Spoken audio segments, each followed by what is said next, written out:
산속 깊은 캐나다에 무슨 일일까요? 우리의 영웅의 활약상을 오늘 한번 파헤쳐 볼게요. 저는 캐나다 온타리오 서드베리의 마가렛 존슨입니다. 이곳에서 70년을 살아온 토박이죠.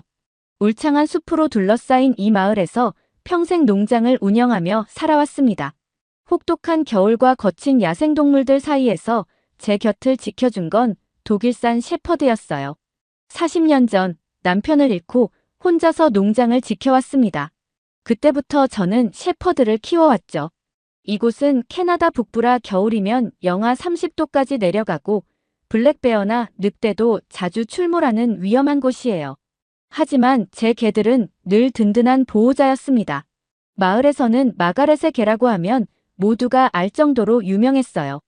특히 겨울철 눈보라가 칠 때면 길 잃은 사람들을 찾아내는 일도 했죠.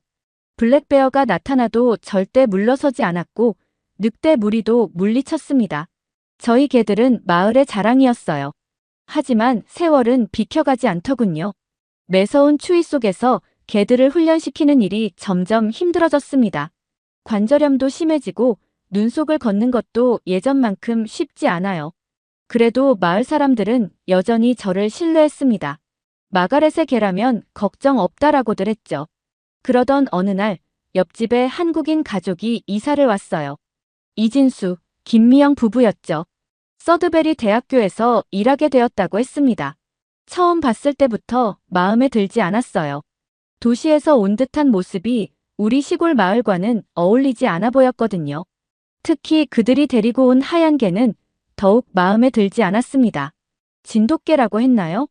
그런 작은 개가 캐나다의 혹한과 야생동물들을 상대할 수 있을까 싶었어요. 우리 shepherd의 절반 크기밖에 안 되는데 말이죠. 매일 아침 이진수 씨는 눈길을 헤치며 개와 함께 산책을 했어요. 영하 20도의 추위에도 개를 훈련시키는 모습이 우스워 보였습니다. 제 shepherd들은 블랙베어와 싸울 준비가 되어 있는데 저 개는 마치 장난감 같았거든요. 저런 개로는 캐나다의 겨울을 버티기 힘들 거야 라고 이웃들에게 말하곤 했습니다. 어느 날 이진수 씨가 저에게 다가와 진돗개의 역사를 설명하려 했어요. 진돗개는 한국에서 가장 용맹한 개입니다. 추위에도 매우 강하고요. 저는 코웃음을 쳤죠. 말로만 하지 말고 증명해 보시죠. 블랙베어라도 만나면 어떻게 하나 보자고요. 겨울이 다가오면서 저는 더욱 걱정이 되었습니다. 우리 마을의 겨울은 도시와는 차원이 다르거든요. 매서운 눈보라가 몰아치고 야생동물들도 먹이를 찾아 마을 근처까지 내려오죠. 저는 확신했어요. 저 작은 개는 첫 겨울도 버티지 못할 거라고요. 하지만 제가 얼마나 큰 편견을 가지고 있었는지 곧 깨닫게 될 줄은 몰랐습니다. 때로는 가장 작은 것이 가장 큰 힘을 가지고 있다는 걸 말이에요. 우리 마을에, 그리고 제 인생에 커다란 변화가 찾아오려 하고 있었습니다. 이진수 씨 가족이 이사 온 지 이제 한 달이 지났습니다. 처음에는 그저 도시에서 온 평범한 가족이려니 했지만 뭔가 수상한 점이 자꾸 눈에 띄었어요. 매일 밤 그들의 집에서 들리는 이상한 소리와 지하실에서 새어나오는 붉은 빛이 신경 쓰였습니다. 우리 마을에서는 밤이 되면 대부분의 집이 조용해지기 마련이에요. 겨울이 되면 더욱 그렇죠. 하지만 이진수 씨의 집은 달랐습니다. 한밤중에도 차가 들어오는 소리가 들렸고 가끔은 동물 울음소리 같은 것도 들려왔어요. 처음에는 도시 사람들의 생활 패턴이 다른가 보다 했습니다. 하지만 이상한 점이 하나둘 더 눈에 띄기 시작했어요. 이진수 씨는 항상 검은색 가방을 들고 다녔는데 그 가방에서 의료기구 같은 게 보일 때도 있었죠. 서드베리 대학에서 일한다고 했지만 정작 수업이 있을 시간에도 마을 외곽으로 차를 몰고 나가는 걸 종종 보았어요. 특히 수상했던 건 그들의 진돗개였습니다. 밤마다 마을 외곽을 순찰하듯 돌아다녔어요. 처음에는 그저 산책인가 했지만 뭔가 다른 느낌이었죠. 마치 무언가를 찾는 것 같았어요. 진돗개는 특정 지점에서 멈춰서서 주변을 살피고 때로는 땅을 파기도 했습니다. 이웃들도 수군거리기 시작했어요. 혹시 그들이 비밀 요원은 아닐까? 마약 수사관일지도 모른다 같은 이야기들이 돌았죠. 저는 그런 소문에 큰 관심이 없었지만 한 가지 확실한 건 그들이 무언가를 숨기고 있다는 거였어요. 어느 날 밤, 저는 용기를 내어 그들의 집 근처를 살펴보기로 했습니다. 제 shepherd들과 함께였죠. 지하실 창문 너머로 붉은 빛이 새어나왔어요. 그리고 희미하게 들려오는 동물 소리. 분명 큰 동물의 신음소리 같았습니다. 바로 그때였어요. 진돗개가 갑자기 나타나 제 앞에 섰습니다. 하지만 예상과 달리 짖거나 위협하지 않았어요. 대신 저를 한참 바라보더니 천천히 지하실로 향하는 계단으로 저를 안내했습니다. 마치 뭔가를 보여주고 싶어 하는 것 같았죠. 지하실 문을 열자 놀라운 광경이 펼쳐졌어요. 그곳은 완벽하게 갖춰진 야생동물 치료 시설이었습니다. 다친 늑대 한 마리가 치료를 받고 있었고 한쪽에는 부상당한 매가 있었죠. 이진수 씨와 김미영 씨는 수술복 차림으로 동물들을 돌보고 있었어요. 그들은 저를 보고 놀라는 듯 했지만 이내 모든 것을 설명해 주었습니다. 두 사람은 국제야생동물보호단체 소속의 수의사였어요. 불법 밀렵이 성행하는 이 지역에 비밀리에 파견되어 부상당한 동물들을 치료하고 밀렵꾼들의 활동을 감시하는 임무를 맡고 있었던 거죠. 진돗개의 야간 순찰도 이해가 갔습니다. 밀렵꾼들의 덫을 찾아 제거하고 다친 동물이 있는지 수색하는 특수 훈련을 받은 거였어요. 그동안 제가 얼마나 큰 오해를 하고 있었는지 깨달았습니다. 죄송합니다, 마가렛 씨. 비밀로 하고 싶진 않았지만 임무의 특성상 그럴 수밖에 없었어요. 이진수 씨의 말에 저는 고개를 끄덕였습니다. 이제 이해가 갔어요. 도시에서 온 평범한 가족이 아닌 우리 지역의 야생동물을 지키는 숨은 영웅들이었던 거죠.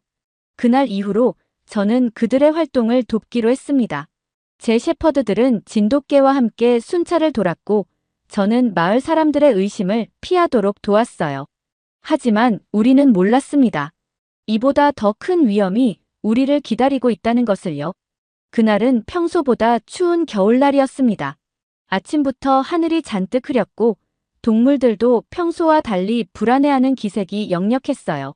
제 shepherd들은 계속해서 낮은 울음소리를 내며 주변을 살폈고 이진수 씨의 진돗개도 평소와 달리 안절부절 못하는 모습이었습니다. 오후 즈음 마을 끝자락에 사는 토머스 할아버지가 급히 연락을 해왔어요. 마가렛, 큰일 났어. 블랙베어 3마리가 목격됐다네.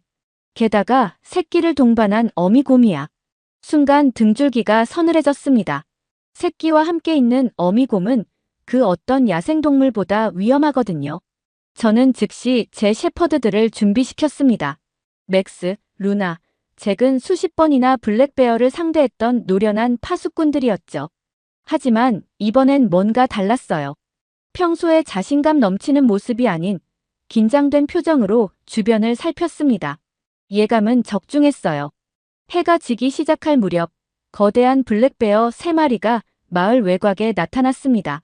앞장선 어미곰은 제가 본 것 중 가장 큰 개체였어요. 그리고 그 뒤로 2마리의 새끼가 따르고 있었죠.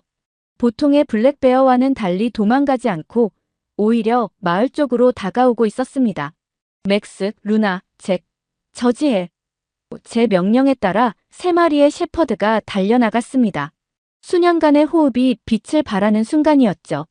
맥스가 정면에서 어미곰의 주의를 끌고 루나와 잭이 양옆에서 견제하는 완벽한 포위 작전을 펼쳤어요. 하지만 상황은 순식간에 악화되었습니다. 어미곰이 예상과 다르게 움직인 거예요.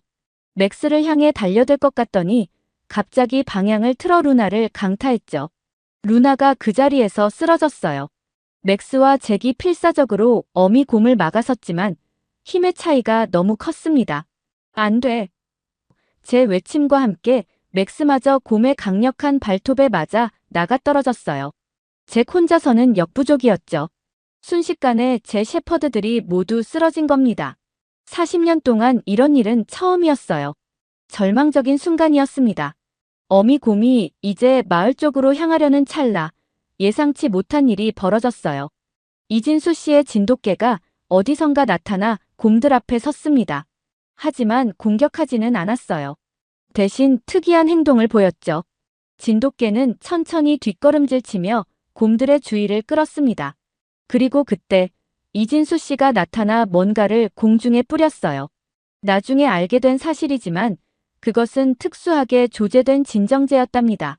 놀랍게도 곰들의 공격성이 눈에 띄게 줄어들기 시작했어요. 이진수 씨가 급히 제게 다가와 상황을 설명했습니다. 이 곰들은 밀렵꾼들에게 쫓기고 있어요. 새끼들이 덫에 다쳐서 치료가 필요한 상황입니다. 그제서야 새끼 곰들의 다리가 피투성이인 것이 보였어요. 어미 곰이 마을로 온 것은 도움을 청하기 위해서였던 걸까요? 진돗개는 놀라운 침착성을 보여주었습니다. 마치 수년간 이런 상황을 대비해온 것처럼 자연스럽게 행동했어요. 곰들을 진정시키고 이진수 씨가 응급처치를 할 수 있도록 도왔죠. 저는 그제서야 진돗개가 단순한 애완견이 아닌 전문적인 훈련을 받은 구조견이라는 것을 깨달았습니다. 쓰러진 제 셰퍼드들도 다행히 큰 부상은 아니었어요. 김미영 씨가 응급처치를 해주었죠. 그날 밤 우리는 함께 블랙베어 가족을 안전한 곳으로 이송했습니다. 새끼들의 상처를 치료하고 밀렵꾼들의 위협이 없는 깊은 산속으로 보내주었어요. 이 사건은 제게 큰 교훈을 주었습니다. 때로는 힘으로 맞서는 것보다 이해하고 도움을 주는 것이 더 나은 해결책이 될 수 있다는 걸요. 하지만 이것은 시작에 불과했어요. 우리는 곧 더 큰 위험과 마주하게 될 줄은 몰랐답니다. 블랙베어 사건 이후 마을은 잠시 평화로웠습니다. 하지만 그것도 잠시였어요. 어느 날 아침 마이클 보안관이 제 농장을 찾아왔습니다. 30년간 마을을 지켜온 믿음직한 보안관이었죠. 그는 늘 하던 것처럼 커피를 마시며 이야기를 나누고 싶다고 했어요. 마가렛, 요즘 이상한 일들이 많이 일어나고 있다고 들었소. 특히 옆집 한국인 가족에 대해서 말이오. 보안관의 목소리에는 평소와 다른 긴장감이 감돌았습니다. 저는 순간 가슴이 덜컥 내려앉았어요. 이진수 씨 가족의 비밀이 탄로난 걸까요? 하지만 이어진 보안관의 말에 더 큰 충격을 받았습니다. 그들이 불법 의료 행위를 한다는 제보가 있었소. 곧 수색영장을 발부받을 예정이야. 순간 이상한 느낌이 들었어요. 어떻게 보안관이 이진수 씨 가족의 의료 활동을 알게 된 걸까요? 그날 저녁 진돗개가 평소와 다르게 제 집 창문을 긁었습니다. 무언가 보여주고 싶어 하는 듯 했어요. 저는 진돗개를 따라 마을 외곽으로 향했죠. 그곳에서 본 광경은 충격적이었습니다. 마이클 보안관이 수상한 사람들과 이야기를 나누고 있었어요. 다음 주 금요일 대규모 수송이 있을 거요. 국립공원 쪽 순찰을 늦추면 되겠소. 보안관의 목소리였습니다. 순간 진돗개가 제 옷자락을 살며시 잡아당겼어요. 조금 더 가까이 다가가 보니 트럭 뒤편에서 끔찍한 광경이 보였습니다. 곰의 쓸개와 사슴의 뿔, 그리고 여러 동물들의 가죽이었어요. 집으로 돌아오는 길에 머리가 복잡했습니다.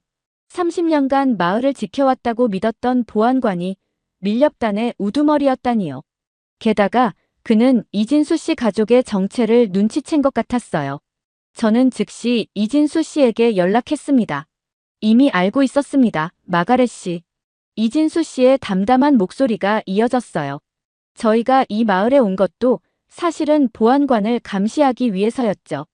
1년 전부터 이 지역의 밀렵 활동을 추적해왔습니다. 이진수 씨의 설명은 계속되었습니다.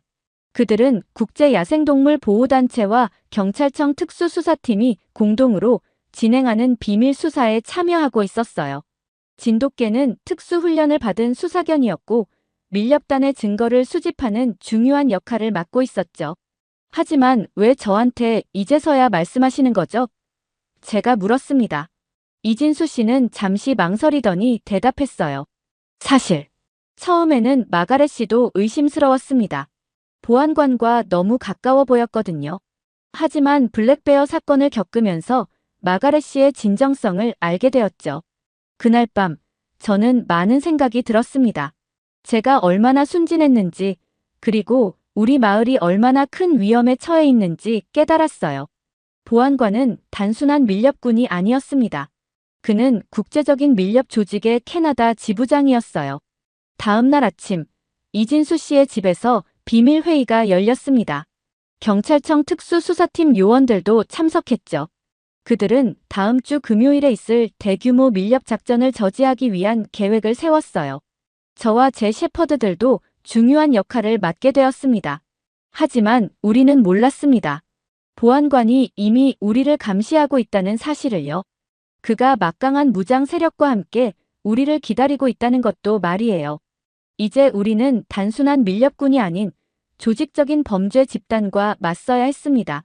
창밖으로 보이는 캐나다의 설경은 평화로워 보였지만 그 아래에서는 무시무시한 일들이 벌어지고 있었어요. 저는 창가에 앉아 생각했습니다.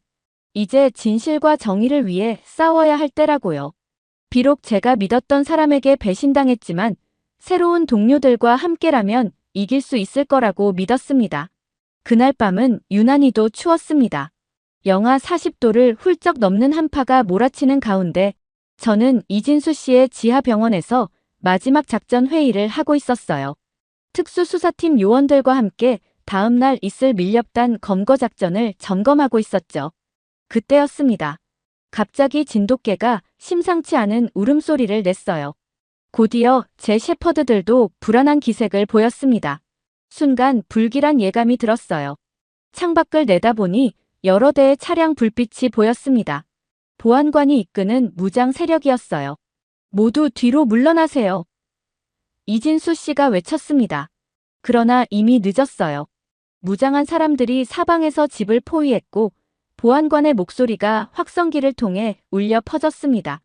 이진수, 당신의 정체를 모두 알고 있소. 순순히 나오시오. 우리는 급히 부상당한 동물들을 지하 깊숙한 곳으로 옮겼습니다. 김미영 씨는 재빨리 컴퓨터의 자료들을 백업하고 있었고 특수수사팀은 비상 연락을 취하고 있었죠. 하지만 상황은 급박했어요. 밖에서는 이미 폭력적으로 문을 부수는 소리가 들렸습니다. 그때 이진수 씨가 진돗개에게 특별한 수신호를 보냈어요. 진돗개는 즉시 이해한 듯 지하실 구석으로 달려갔습니다. 그리고 놀랍게도 벽에 숨겨진 비상구를 열었어요. 이쪽으로 가시죠, 마가렛 씨. 부상당한 동물들을 먼저 옮겨야 합니다. 하지만 저는 고개를 저었습니다. 전 여기 남겠어요. 제 셰퍼드들과 함께라면 시간을 벌 수 있을 거예요. 이진수 씨가 놀란 듯 저를 바라봤죠. 하지만 위험합니다. 제가 30년 동안 이 마을의 수많은 위기를 견뎌온 것도 다 이유가 있답니다. 제 셰퍼드들은 마치 제 마음을 읽은 듯 준비 자세를 취했어요.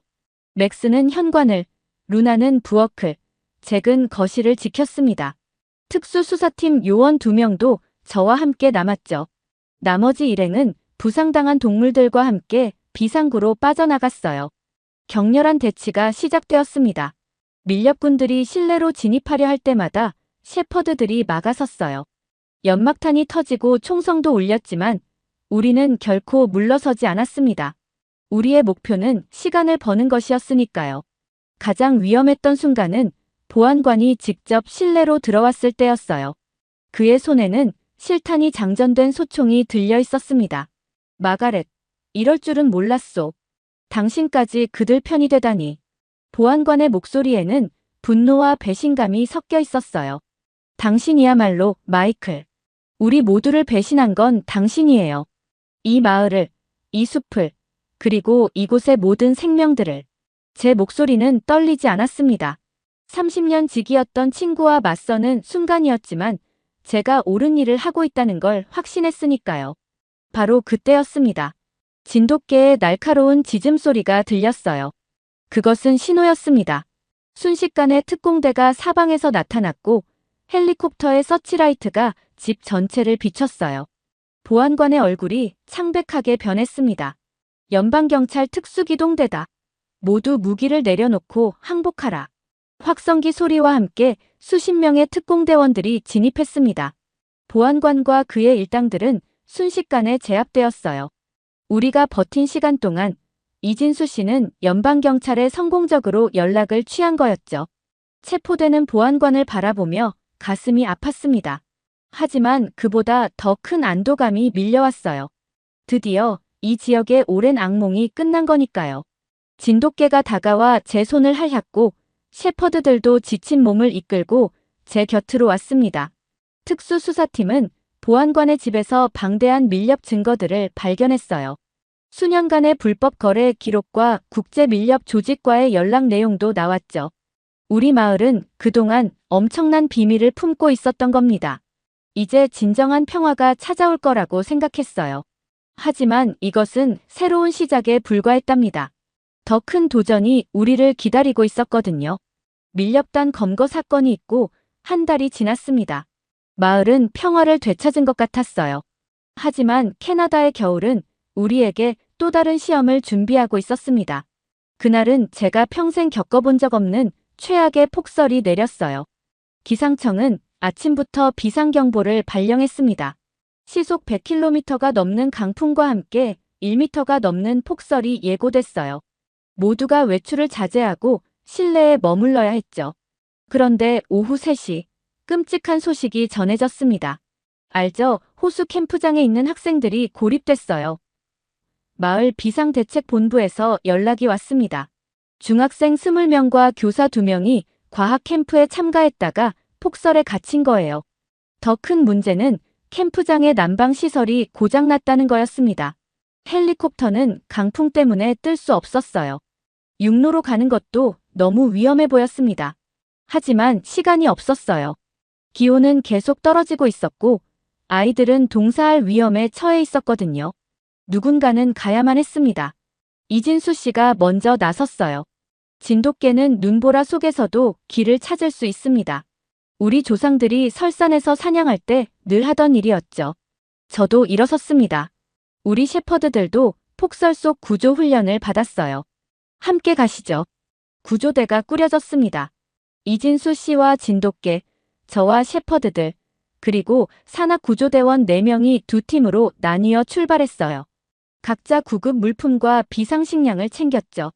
눈보라가 치는 밤길을 향해 발을 내딛는 순간 모두의 마음이 무거웠습니다. 처음 1시간은 그나마 견딜만 했어요. 하지만 이후부터는 지옥 같았습니다. 시야는 3m도 확보하기 힘들었고 체감온도는 영하 50도까지 떨어졌어요. 무전기도 제대로 터지지 않았죠. 이대로는 우리마저 조난당할 수 있는 상황이었습니다. 그때 놀라운 일이 벌어졌어요. 진돗개가 갑자기 앞장서더니 특별한 방식으로 움직이기 시작했습니다. 마치 보이지 않는 길을 따라가듯이 일정한 패턴으로 걸어가는 거예요. 이진수 씨가 설명해 주었습니다. 진돗개는 바람의 방향과 눈에 쌓이는 모양을 읽고 있어요. 제 셰퍼드들도 달라졌습니다. 평소엔 독립적으로 행동하던 아이들이 진돗개의 리드를 자연스럽게 따랐어요.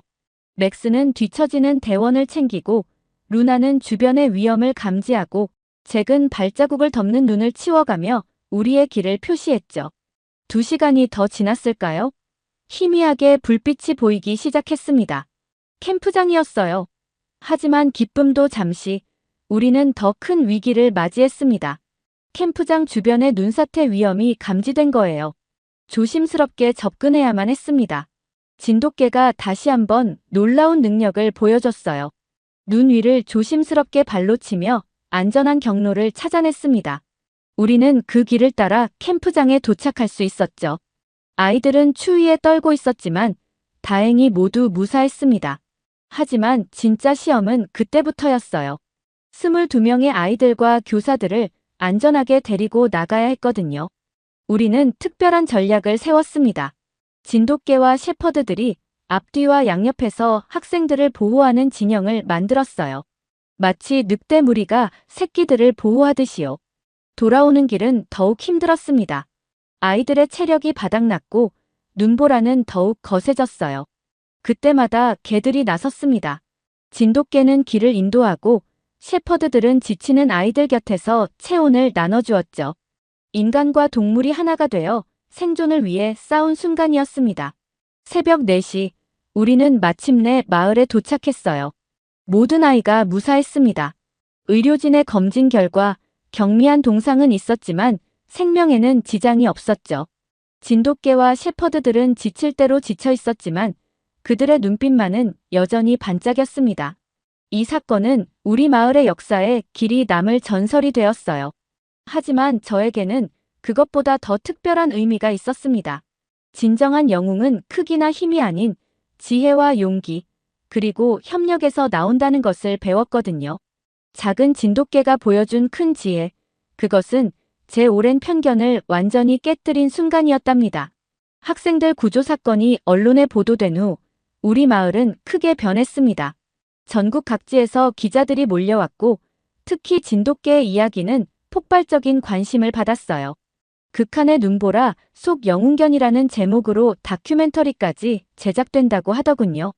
하지만 제게 더 의미 있는 변화는 따로 있었습니다. 바로 마을 사람들의 마음이 변화한 거예요.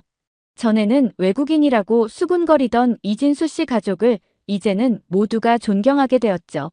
매주 일요일이면 이진수 씨의 집 앞에 사람들이 모여 진돗개에 대해 이야기를 나누곤 했습니다. 특히 젊은 목장주들 사이에서 진돗개의 인기가 대단했어요. 진돗개는 체구는 작지만 지능이 높고 충성심이 강하다는 이진수 씨의 설명에 많은 사람들이 관심을 보였죠. 저는 그들의 모습을 보며 제 과거를 떠올렸습니다. 얼마 전까지만 해도 저처럼 편견을 가지고 있었을 텐데 이제는 모두가 변화하고 있었어요. 마을 축제에서는 특별한 행사가 열렸습니다. 최고의 사냥개 선발 대회였죠. 예전에는 shepherd나 랩나도 리트리버 같은 큰 개들만 참가했는데 이번에는 진돗개 부문이 새로 생겼어요. 놀랍게도 참가 신청이 밀려들었답니다. 다른 지역에서도 진돗개를 데리고 찾아온 분들이 많았거든요. 대회 당일, 저는 심사위원으로 참가했습니다. 제가 마을에서 가장 오래 개를 길러온 전문가라는 이유에서였죠.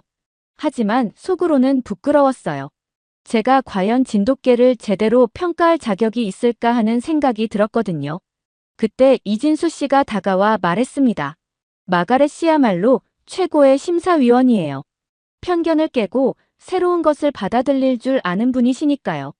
그 말에 가슴이 뭉클했어요. 제 변화를 그렇게 봐주시다니 감사했습니다. 대회는 성황리에 진행됐어요.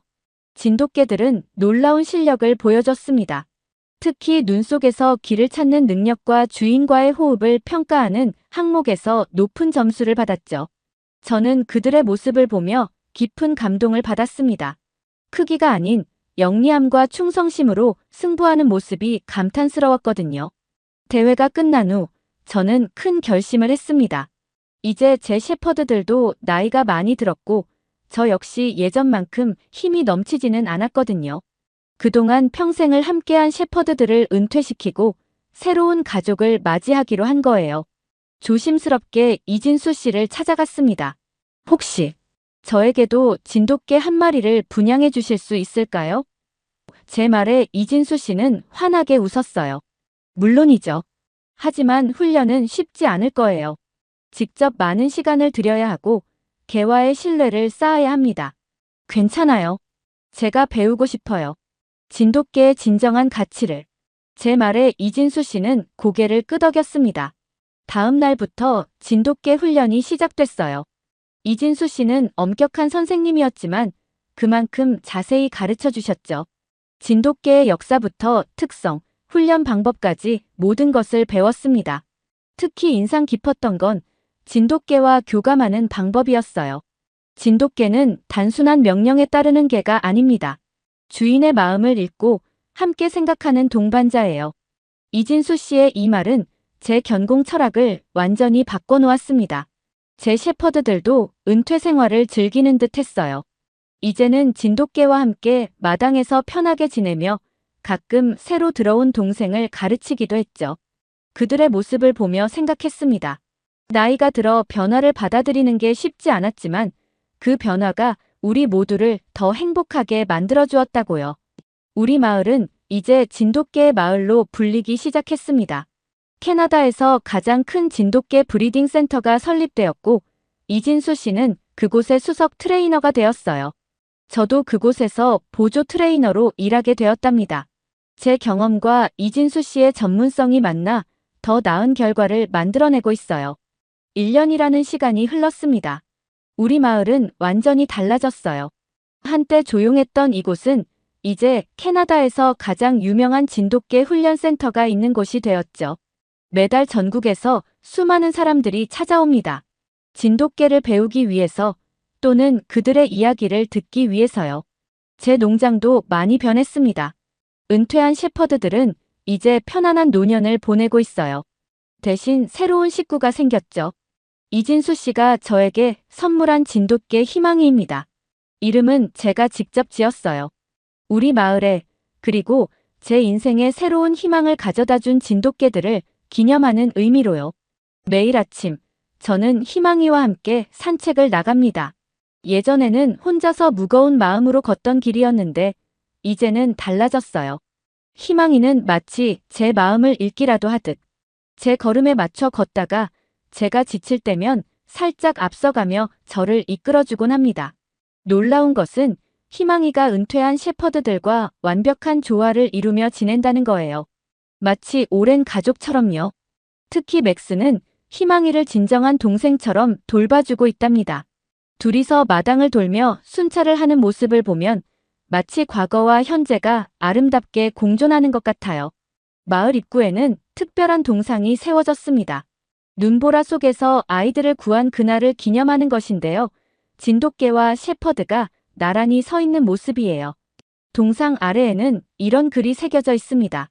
크기가 아닌 용기로, 힘이 아닌 지혜로 우리는 하나가 되었습니다. 이진수 씨의 훈련센터는 이제 단순한 개 훈련소가 아닌 교육의 장이 되었어요. 그곳에서는 매주 청소년들을 위한 프로그램이 진행됩니다. 아이들은 진돗개들과 교감하며 생명의 소중함을 배우고 다른 문화를 이해하는 법을 익히죠. 제가 가졌던 편견이 다음 세대에게는 생기지 않기를 바라는 마음으로 저도 가끔 그곳에서 제 이야기를 들려주곤 해요.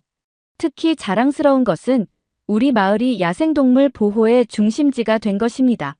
이진수 씨 부부가 시작한 작은 병원은 이제 캐나다 최대의 야생동물 구조센터로 성장했어요. 진돗개들은 수색 구조팀의 핵심 멤버가 되었고 덕분에 수많은 생명을 구할 수 있었죠. 그리고 무엇보다 기쁜 것은 제 손녀 사라가 이진수 씨의 제자가 되기로 한 것입니다. 사라는 어릴 때부터 동물을 사랑했지만 진로를 정하지 못하고 있었어요. 그러다 진돗개들의 이야기를 듣고 수의사가 되기로 결심했답니다. 할머니, 저도 이진수 선생님처럼 동물들을 돕고 싶어요. 지난주에는 특별한 행사가 있었어요. 진돗개 번식 프로그램에서 태어난 첫 번째 새끼들의 입양식이었죠. 저는 그 자리에서 눈물이 났습니다. 희망이의 새끼들이 shepherd의 새끼들과 함께 뛰어노는 모습을 보면서요. 그들에게는 이미 크기도 생김새도 중요하지 않았어요. 그저 함께 자라는 친구일 뿐이었죠. 매일 저녁, 저는 이진수 씨 가족과 함께 차를 마십니다. 처음에는 낯설었던 한국식 차가 이제는 하루를 마무리하는 소중한 의식이 되었어요. 우리는 하루 동안 있었던 일들을 나누고 다음 날의 계획을 세우죠. 개들은 우리 발치에 누워 평화롭게 휴식을 취합니다. 이제 저는 알아요. 진정한 변화는 마음에서 시작된다는 것을요. 제가 가졌던 편견은 단순한 무지였습니다. 하지만 그 편견을 깨뜨리고 나니 더 넓은 세상이 보이더군요. 진돗개들이 우리에게 가르쳐준 것은 단순히 개에 대한 이해가 아니었어요.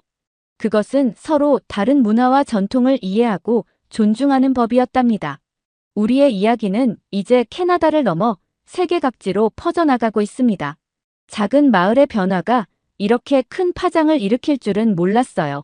하지만 이것이 끝이 아니라는 걸 압니다. 우리는 아직도 배우고 있고 함께 성장하고 있으니까요. 그리고 이 여정에는 언제나 진돗개들이 함께할 거예요. 사연은 여기까지입니다. 시청해주신 여러분 사랑합니다. 감동의 눈물 하늘솜이었어요. 구독, 좋아요, 댓글은 감동을 드립니다.